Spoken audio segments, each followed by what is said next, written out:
left off in Isaiah chapter 11. Anybody remember what we talked about last weekend? Make sure my clicker works here.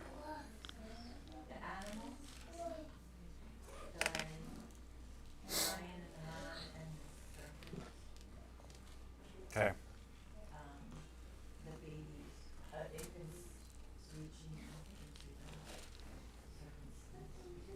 Okay. Correct. So that's in chapter 11. So we're looking through verse 6 through 9. So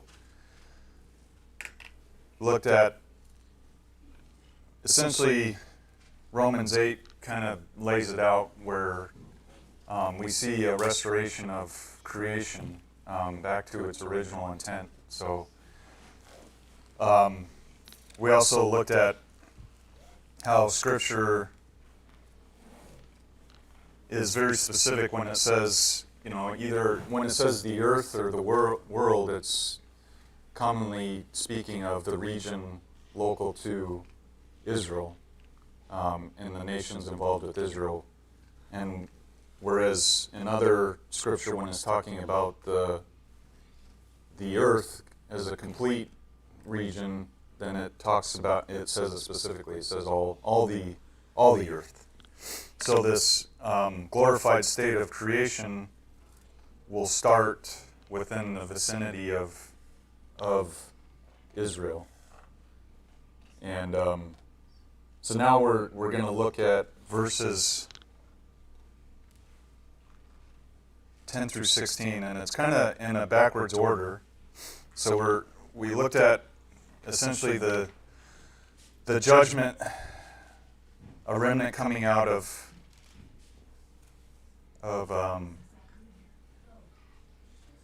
how Judah will be judged, Israel will be judged, a remnant coming out, restoration of creation, and now as we look through verse 10 through 16, this is an event that will take place prior to the restoration of creation. So kind of in a it's not necessarily in chronological order. So I'll read really fast. So we're in chapter 11, verse 10 through 16. Let me click through here.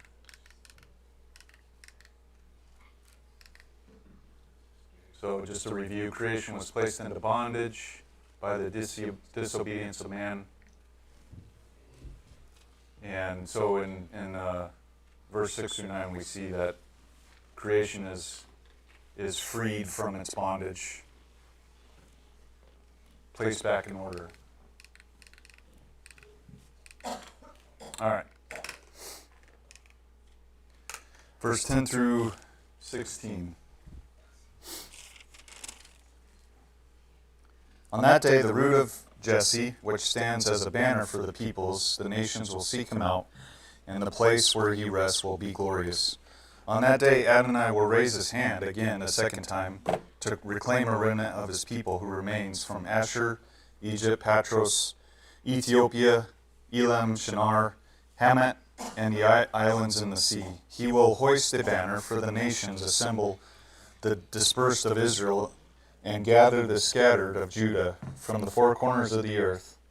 Ephraim's jealousy will cease. Those who harass Judah will be cut off. Ephraim will stop envying Judah, and Judah will stop provoking Ephraim. They will swoop down on the flank of the Philistine to the west. Together they will pillage the people of the east. They will put out their hand over Edom and Moab. And the people of Ammon will obey them.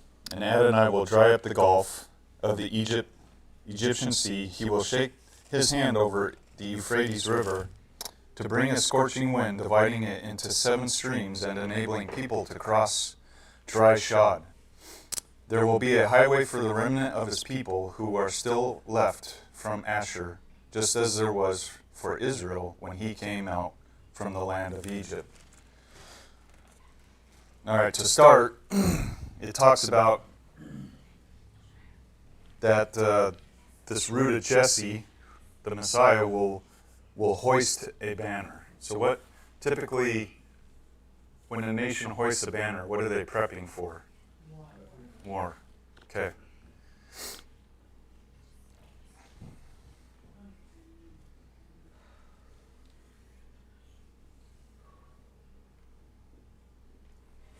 Prepping for war. So something sets this battle off, this war off.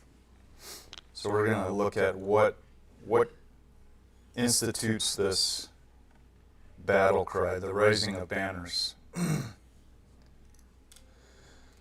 So let's turn to Zechariah 12.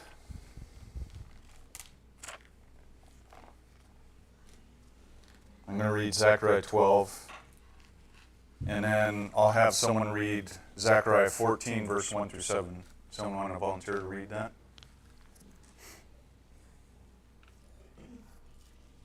Julia? Okay. All right, chapter 12, Zechariah. A prophecy, the word of Adonai concerning Israel.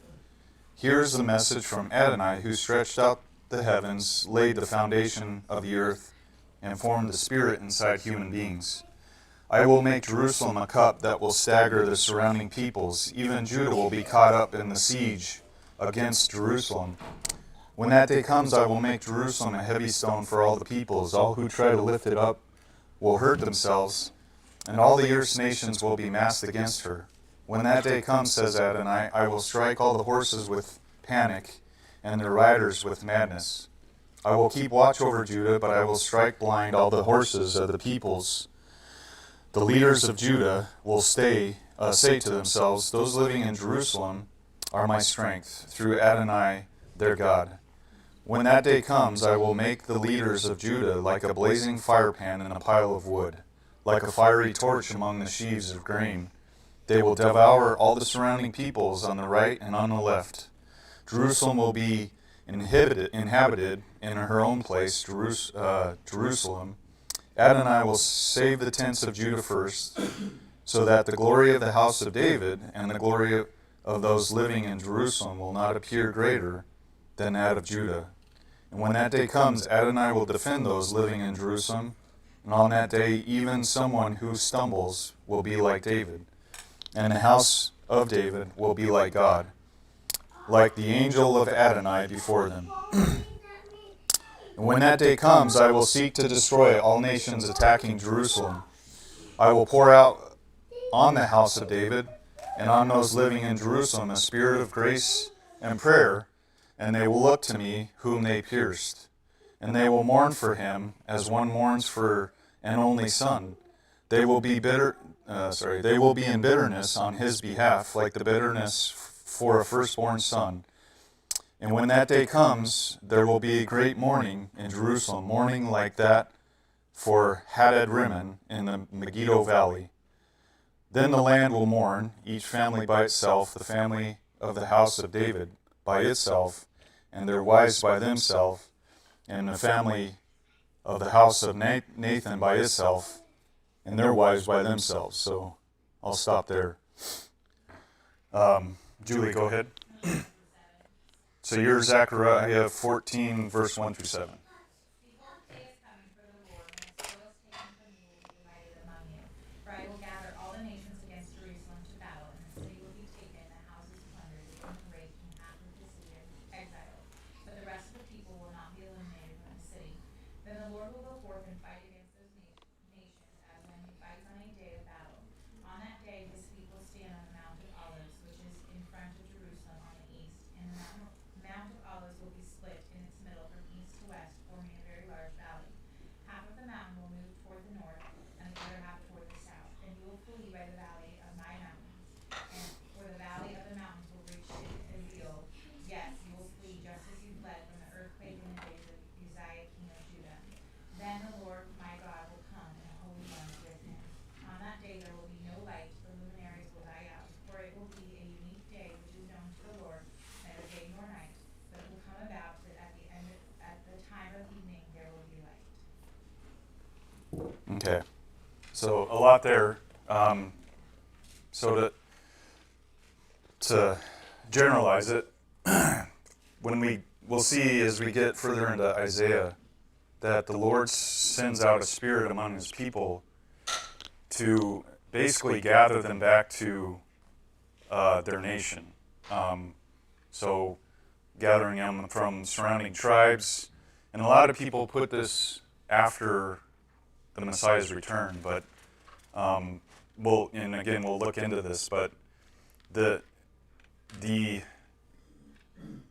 in my estimation, this spirit is already in work in Israel. So they've been returning to their own land for quite some time now, and it says that they will once again establish themselves. There'll no longer be walls, right? But there's a time when Israel and Jerusalem will be attacked. So we see a gathering of Israel again, made a nation again, really. And then here, that what we read is the surrounding nations will attack Jerusalem. It says that the women that inhabit Jerusalem, there's women that will be raped, they'll be pillaged. So there'll be an attack on Israel, on Jerusalem. Once Israel has, reestablished itself, has returned to their land, which, we already see Israel has started reestablishing, their nation. They are a nation. So in the future, they will be attacked. And upon that battle will instigate the Messiah's return.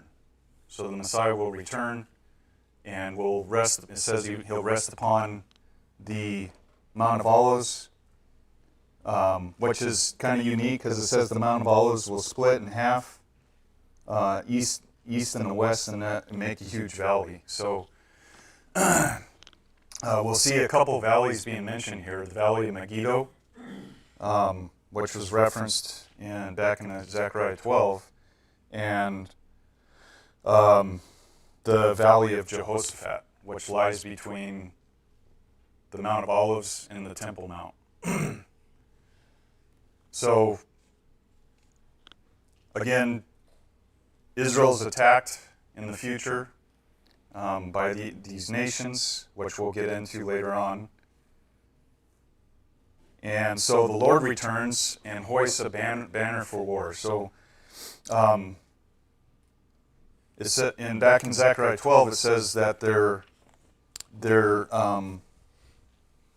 Jerusalem will be attacked, that even some of Judeans will be caught up in the siege of Jerusalem. So even some Israelites will be against their own people. So there'll be a siege upon Jerusalem. And it says, let's see, that was in verse, where'd it go?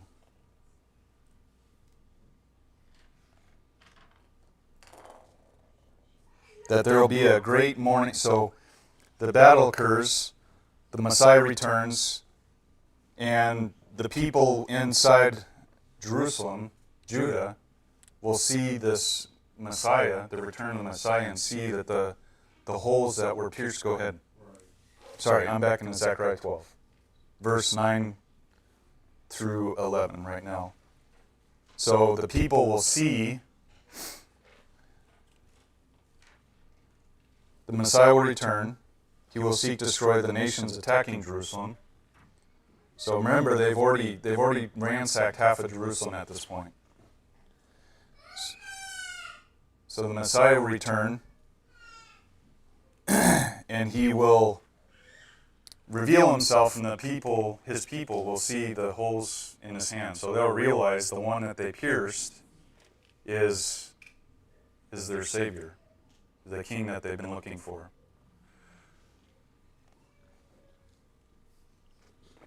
And it references here further on in verse 11 that when that day comes, there will be a great mourning in Jerusalem, mourning like that for Hadad Rimmon and the Megiddo Valley. So the Megiddo Valley, or the Valley of Jezreel, has a lot of history within Israel. Anybody remember some of the historical events that have happened in the valley? Jezreel? Jehoshaphat had the battle where the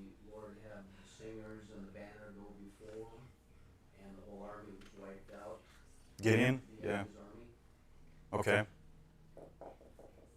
looking for that one. Gideon. Yeah, Gideon that was where Gideon defeated the Midians and the Amalekites.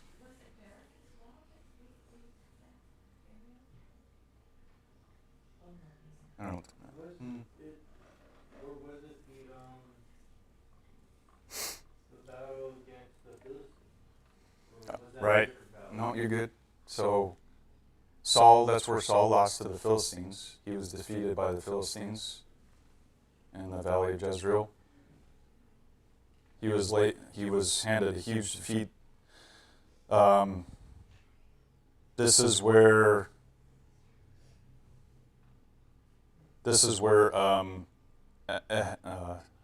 Ahaziah, I always have struggled with this name, Ahaziah, king of Judah, was killed by the king of Israel, Jehu. So he was shot with an arrow in the valley of Jezreel. This is where King Josiah also was killed. If you remember, Pharaoh Necho was going up against the Chaldeans Carchemish, and he was actually carrying out God's will, right? So Josiah came out and said, wanted to go against Pharaoh Necho, and Necho said, "Look, I'm doing the Lord's will. It would do you well to let me pass." And so Josiah clothed himself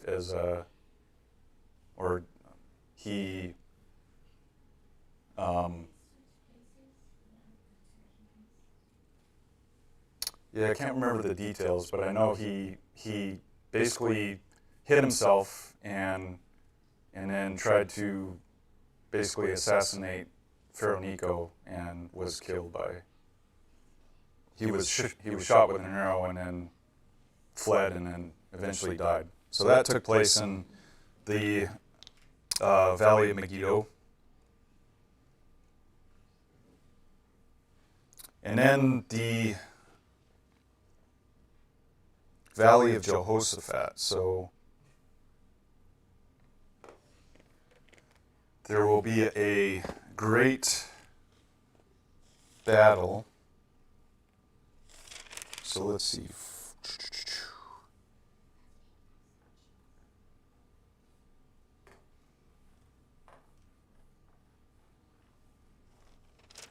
We'll tie some more scripture in here. So Zechariah 12, we've read. Let's go to Joel 2, chapter 2, verse 30 through 32. If someone gets there before I do, go ahead and read. Joel chapter 2, verse 30 through 32. And I will show wonders, and in the heavens and in the earth, blood and fire and pillars of smoke. The sun shall be turned into darkness, and the moon into blood, before the coming of the great and terrible day of the Lord. 32 as well. Yep. And it shall come to pass that whoever calls on the name of the Lord shall be saved. For in Mount Zion and in Jerusalem there shall be deliverance, as the Lord has said, among the remnant whom the Lord calls. Okay. And then Helmet! Oh. And then carrying on in chapter 3, verse 1 through 3, it says, "For then at that time, when I restore the fortunes of Judah and Jerusalem, I will gather all nations and bring them to the valley of Jehoshaphat, and I will enter into judgment there for my people, my heritage Israel, whom they have scattered among the nations. Then they divided my land, they drew lots for my people, traded boys for whores and sold girls for wine to drink. So there's when it says these nations will be gathered in the valley of Jehoshaphat, essentially they're going to be brought to confront Israel and the Lord in a battle. So this is a war. So if we look at Revelation 16,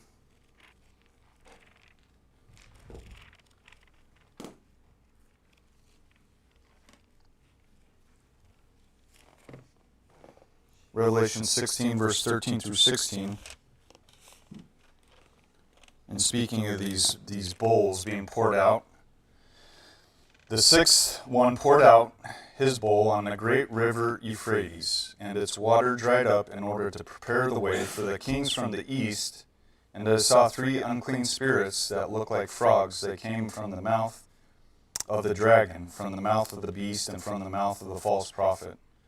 They are miracle workers, demonic spirits, which go out to the kings of the whole inhabited world to assemble them for the war of the great day of Adonai Sabat. Look, I am coming like a thief. How blessed are those who stay alert and keep their clothes clean, so that they won't be walking naked and publicly put to shame. And they gathered the kings to the place which is in Hebrew called Megiddo. So a gathering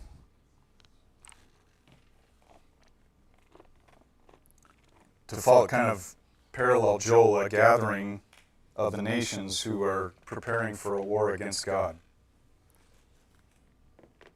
A gathering for judgment.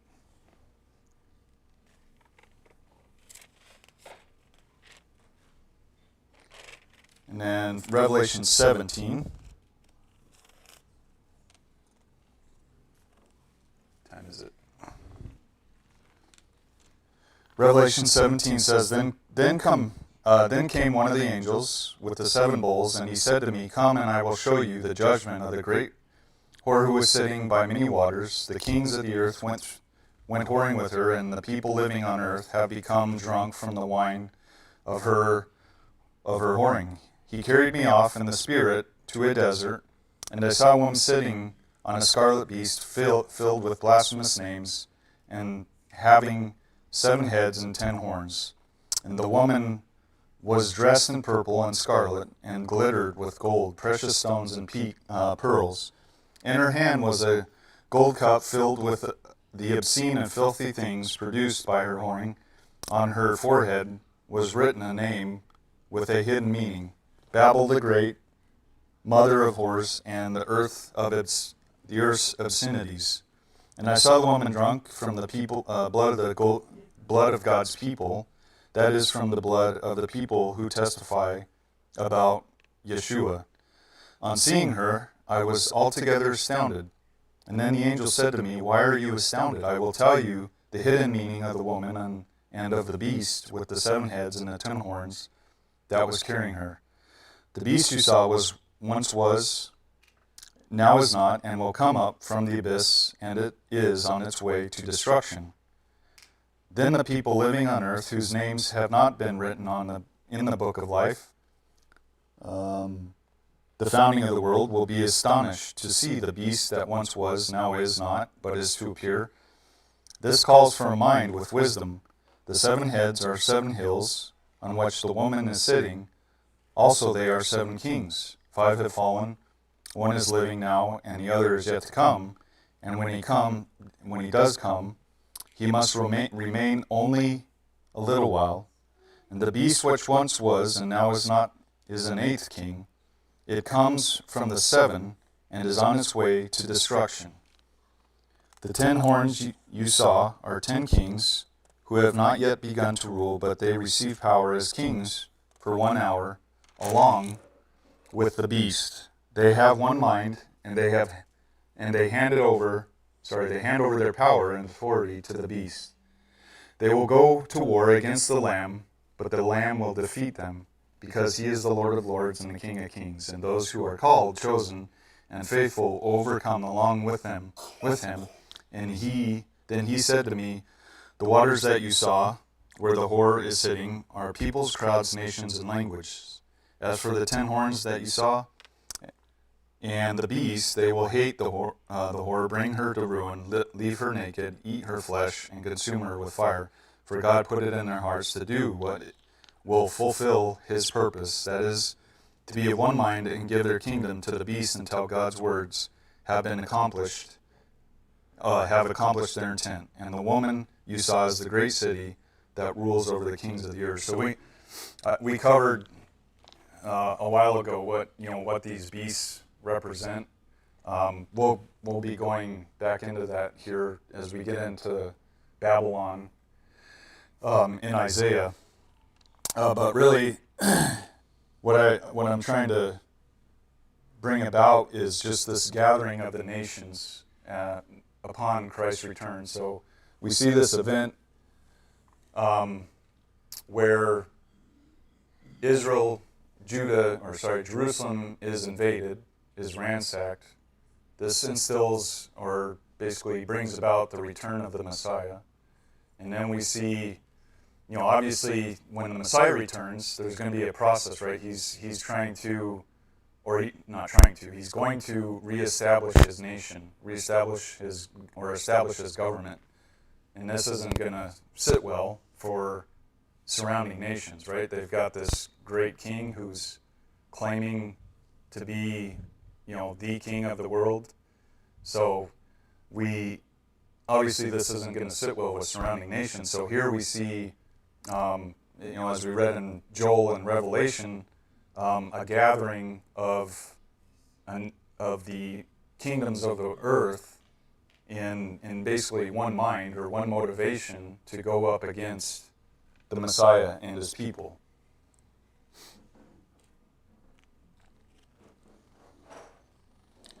Ezekiel 38 also refers to the same event.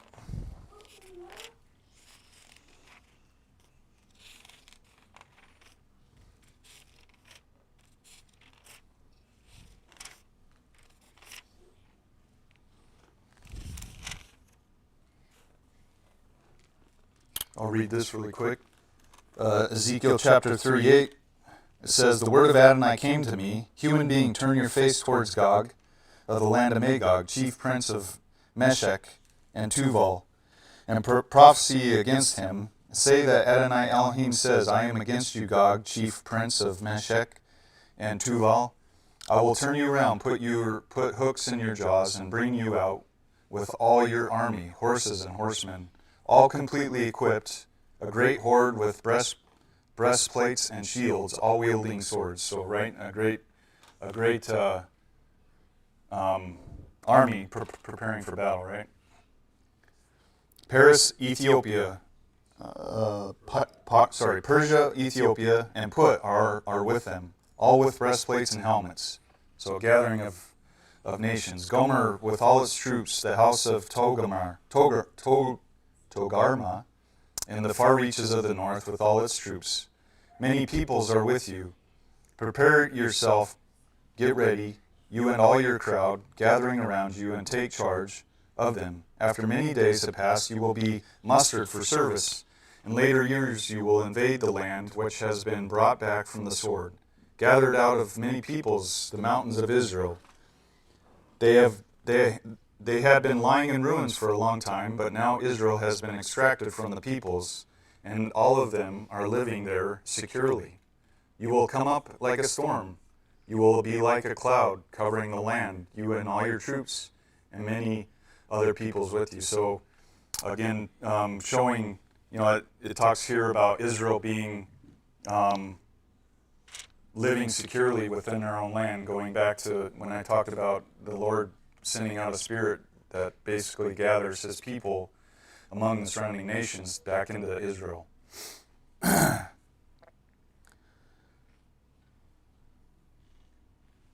All right, so they will be lying in ruin. They had been lying in ruins, going back to verse 8, for a long time, but now Israel has been extracted from the peoples, and all of them are living there securely. You will come up like a storm. You will be like a cloud covering the land, you and all your troops, and many other peoples with you. Adonai Elohim says, when that day comes, thoughts will well up in your mind, and you will devise a sinister scheme. You will say, I'm going to invade this land of unwalled villages. I will take by surprise these people who are at peace, living securely in all places without walls, bars, or gates. I will seize the spoil and take the plunder.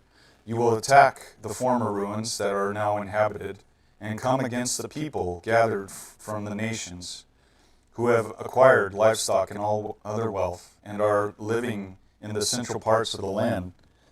Sheba, Dedan, and all the leading merchants of Tarshish will ask you, have you come to seize spoil? Have you assembled your hordes to loot, to carry off silver, gold, livestock, and other wealth, to take much plunder? Therefore, human being, prophesy, tell Gog that Adonai Elohim says this. Won't you be aware of it when my people Israel are living in security? Will you choose just that time to come from your place in the far reaches of the north, you and many peoples with you, all of them on horseback, a huge horde, a mighty army? And you will invade my people Israel like a cloud covering the land. And this will be in the last days. Thank you. Mine says Asherat Hayaman. And I will bring you against my land, so that the nations will know me when before their eyes I am set apart as a holy through you, Gog. So let's stop there. So we see again a gathering of many nations invading Jerusalem, and it says, that once these nations invade, Ezekiel 38 here in verse 16 kind of parallels the same thing we read in Zechariah, right? When the Messiah returns and they see him with his pierced hands, that they realize this is the Messiah that they pierced. And here, when they return, it says that the nations will know him before their eyes. He will be set apart set apart as holy through you, Gog. So these surrounding invading nations will be used to reveal the glory of the Messiah. So Adonai Elohim says, picking up in verse 17, I spoke of you long ago through my servants, the prophets of Israel. Back then they prophesied for many years that I would have you invade them. When that day comes, when Gog invades the land of Israel, says Adonai Elohim, my furious anger will boil up. And my jealousy and my heated fury I speak, when that day comes, there will be a great earthquake in the land of Israel, so that the fish of the seas, the birds of the air and the wild beasts, all the reptiles creeping on the ground, and every human being there, and the land will tremble before me. Mountains will fall, cliffs crumble, and every wall crash to the ground. I will summon a sword against him throughout all my mountains, says Adonai Elohim. Every man will wield his sword against his brother. I will judge him with the plague and with blood. I will cause torrential rain to fall on him, his troops and the many peoples with him, along with huge hailstones, fire, and sulfur. I will show my greatness and holiness, making myself known in the sight of many nations. Then they will know that I am Adonai. So we see towards the end here, these nations are gathered, and basically judgment is brought upon them, right? So judgment through blood, some done through, it uses hail, fire. And remember back in Joel and Revelation, we read that these nations will be brought to the valley of Jehoshaphat for judgment.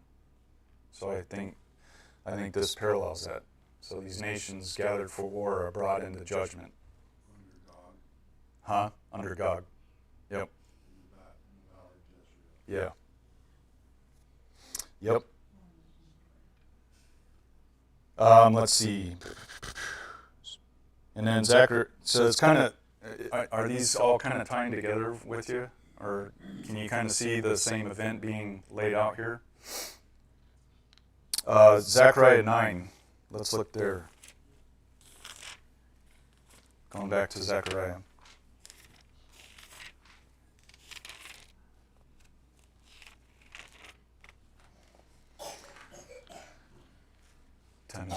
Zechariah 9. Let me click here. Real fast. So this is the valley of Megiddo, or the Jezreel Valley. Here and here. Megiddo's actually a city that Yeah. on a Mount Megiddo that overlooks. Right. So, and this is the valley of Jezreel here. This area right here. And then this is the valley of Jehoshaphat. So you have the Mount of Olives on one side, which I believe in this picture is over here, because there's currently a large cemetery on the Mount of Olives. And I believe that's what this area here is. So you have the Mount of Olives and then the Temple Mount on the other side. So this was a pretty strategic valley here. And this is where actually I think Jesus crossed when he went up to the Garden of Gethsemane to pray. He crossed the valley of Jehoshaphat. All right, Zechariah 9, verse 11 through 17.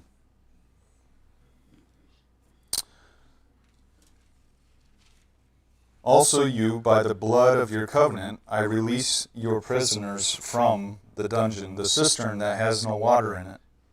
Return to the stronghold, you prisoners, with hope. This day I declare to you that I will grant you double reparation. So what are we seeing going on here?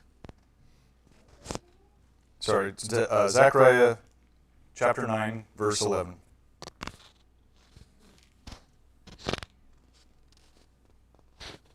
So it says, also you, by the blood of your covenant, I release your prisoners from the dungeon, the cistern that has no water in it. Return to the stronghold, you prisoners, with hope. This day I declare to you that I will grant you double reparation. Is this an image of resurrection? Cistern with no water? The dungeon? Is it speaking of the grave there?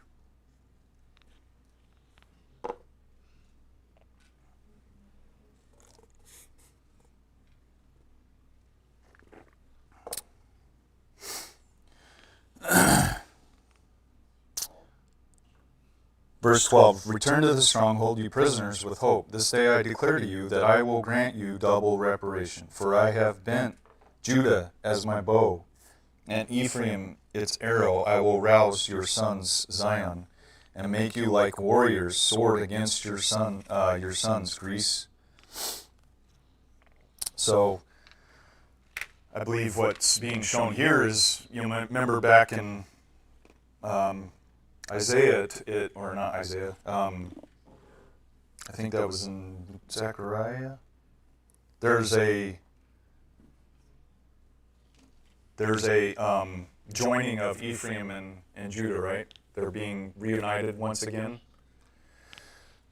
So here, I believe this is an image of the people of Judah and Ephraim being resurrected, being set free from the dungeon, the grave.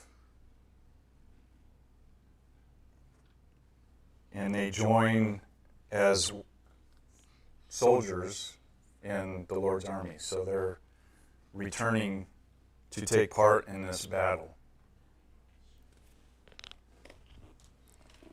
Judah will be used as the bow against the approaching nations. It says, I have bent Judah as my bow, and Ephraim as my arrow.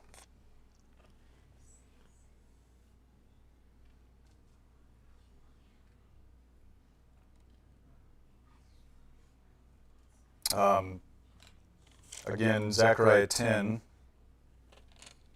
skipping forward, Zechariah 10, verse 3 through 12, it says, my anger burns against the shepherds, and I will vent it on the leaders of the flock. For Adonai will care for his flock, the people of Judah. He will make them like his royal war horse. From them come cornerstone and tent peg. From them the bow for battle. From them all the rulers together. They will be like warriors, trampling the mud in the streets in battle. They will fight because Adonai is with them, and they rout even those on horseback. I will strengthen the house of Judah, and I will save the house of Joseph. I will bring them back in my compassion for them. They will be as if I hadn't driven them out, for I am Adonai their God, and I will answer them. Ephraim's men will be like warriors. Their hearts will be cheered as if from wine. Their children will see it and rejoice. Their hearts will be glad in Adonai. And I will whistle for them and gather them, because I have redeemed them. And they will be as numerous as they were before. And I will sow them among the peoples in distant lands, and they will remember me. And they will rear their children and then return. And I will bring them back from the land of Egypt and gather them out of Asher.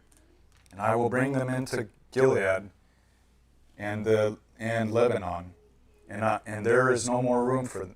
Until there is no more room for them. Trouble will pass over the sea and stir up waves in the sea.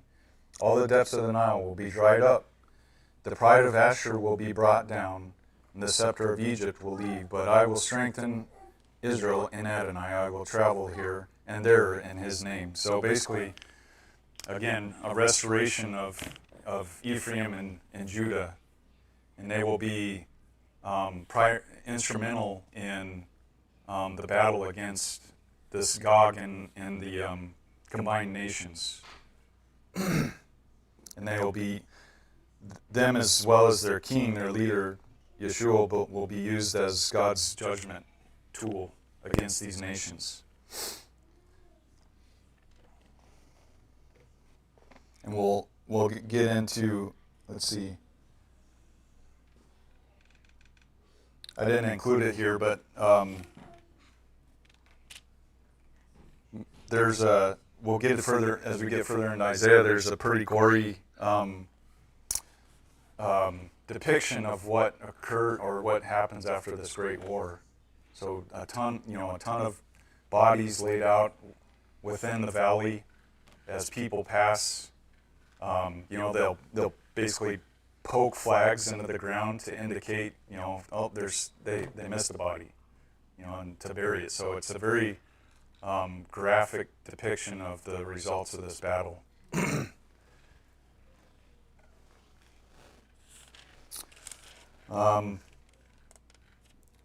Also, I found interesting, back in Isaiah verse 15,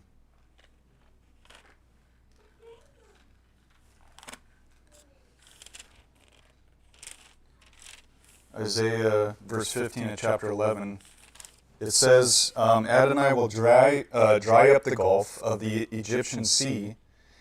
He will shake his hand over the Euphrates River to bring a scorching wind, dividing it into 7 streams and enabling people to cross dry shod. So when you compare this to Revelation 16,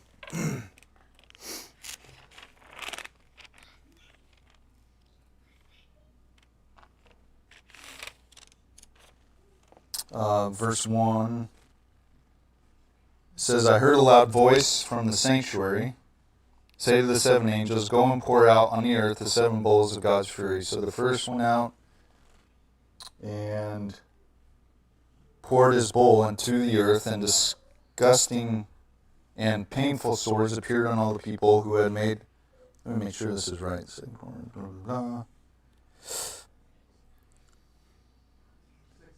12. Yeah, there you go. Yeah, the 6th one poured out his bowl on the great river Euphrates, and its water dried up in order to prepare the way for the kings from the east. So speaking of the same event, back in Isaiah it talks about Adonai drying up the gulf of the Egyptian sea. He will shake his hand over the Euphrates River. And then it says they bring a scorching wind. The scorching wind being the kings from the east. So he's essentially to assist in the goal of the eastern kingdoms to wage war against God. In Israel, the Lord basically provides an easy and direct route for them to take towards their own judgment.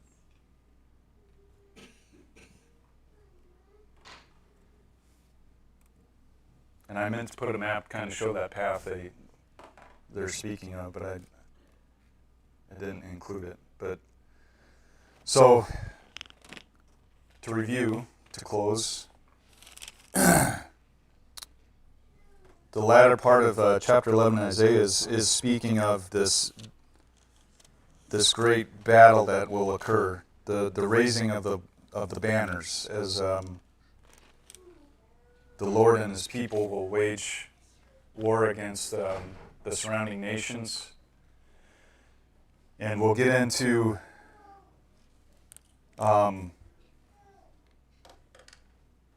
further on here. We'll get into what happens after that battle. So we get a quick picture of what happens when creation is returned or restored to its original state.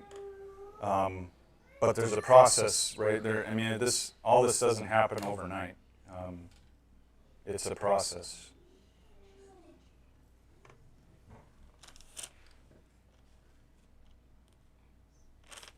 Any comments or questions? Am I kind of jumping around too much?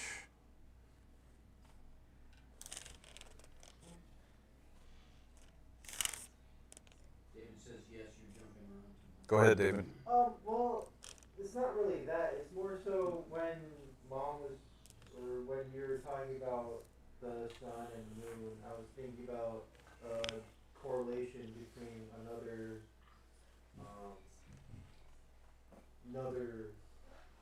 war that of the Norse mythology, where it talks about Fenrir's sons going to be devouring the sun and the moon, and then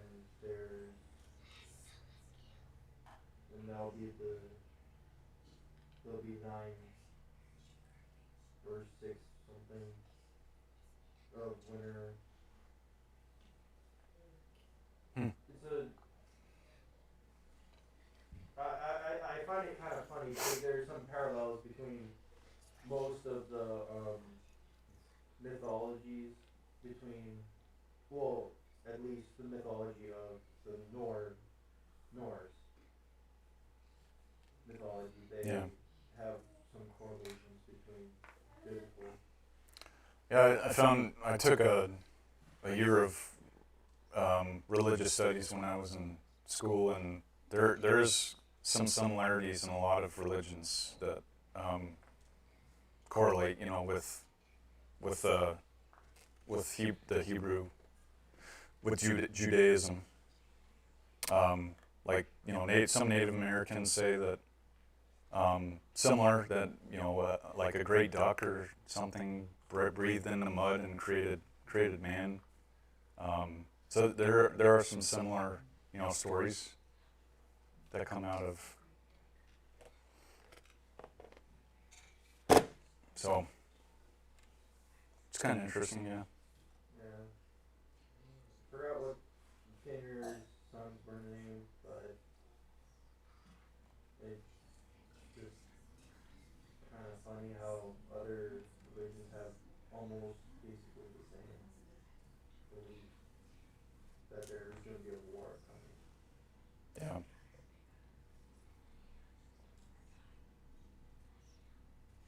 Okay. Anybody else? Hey, that Jehoshaphat reference you made was totally off the mark. That was dealing in a battle in the wilderness of Tekoa. Okay. 66 miles north of Jerusalem, whereas Megiddo is 10 miles south. Right. I was wrong. That was, what battle was that though? That was between Jehoshaphat and who? I was just looking at it again.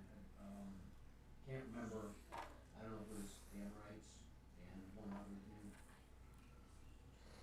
This is the one where the Lord had him put the banners and the singers before the army, and the defeat was totally by the Lord. Not a warrior raised the sword. And the whole army before them, they turned against each other and killed each other. Oh, that's right. I remember that. That took place in 2 Kings.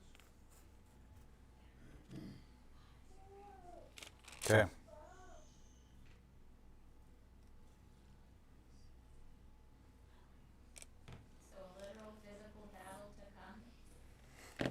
Mm-hmm. Time to wrap it up? Yeah. Yeah. With ancient weapons? No, probably not. I mean, it uses ancient weapons as a description, but Because that's all they had. yeah, you gotta describe a story in terms that they can understand. Can't say like, yeah, you're gonna come with these tanks that have, combustion engines. I don't know. I was just wondering if there's a literal physical battle to come, is it gonna look like something out of Middle Earth, or is it gonna Yeah, be a little more futuristic? imagine it'll be Maybe whatever technology there is at the time will be used. maybe they'll all be environmentally,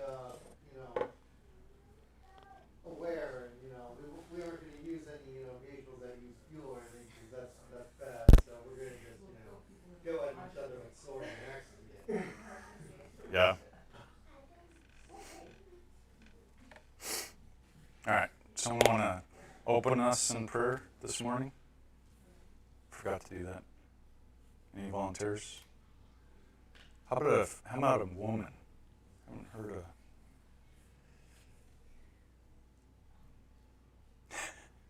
Nobody? All right. Kenny, go ahead. I just wait to see if nobody else. Father, we thank you again for the blood that was shed for our sins. Lord, I thank you that grace is at rest with you. And we look forward to the day when we will be with you as well. But until then, Lord, I ask that you give the pastor of this church strength and wisdom as he leads to the best of his ability. So we as church members do our part to be faithful to you and to him and to each other. We thank you that we could be a body and family to Janine and to Colleen and her family. Thank you for the get together the other night and the fun that we had. Lord, as we prepare our hearts now for this next hour and this solemn occasion that you've given us to memorialize the blood that was shed on our behalf. Help us to partake with the right spirit with you. If it's not there, Lord, then we should not partake. We're solemnly warned about it. Help us to take that warning seriously. Lord, thank you for Justin and his teachings and his faithfulness. I ask that you bless him as he learns